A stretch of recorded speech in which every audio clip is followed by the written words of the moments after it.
नमस्कार अमरावती।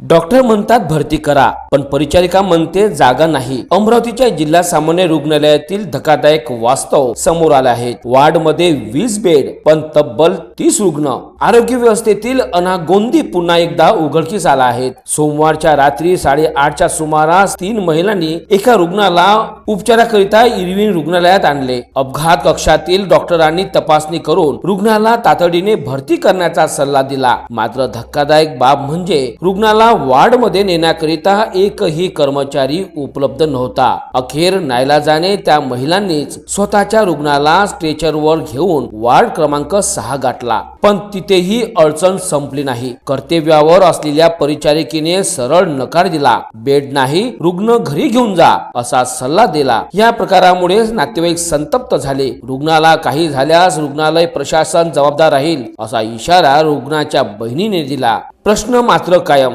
जेथे जीव वाचवण्यासाठी रुग्णालयात धाव घेतली जाते तिथे जर बेड मिळत नसेल तर रुग्णांनी जायचं कुठे? माझं नाव स्नेहल तायडे, हा माझा भाऊ अनिकेत तायडे। आताच माझं मॅरिड झालंय, लग्न झालंय माझं। आणि मी गावावरून आली, यायला दवाखाना, मी याची हालत बघितली, याला दवाखान्यात आणले, अमरावतीच्या इरविन दवाखान्यामध्ये।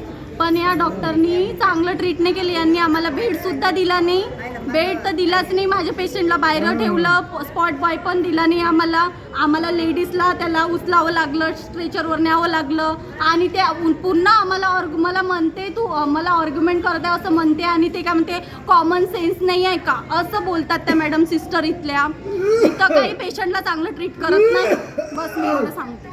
मी पेशंट आता माझ्या घरी घेऊन जाते, आता काय करू? माझ्या जर पेशंटला कमी जास्त जर झालं तर कोण रिस्क घेणार? याची वाली कोण घेणार रिस्क?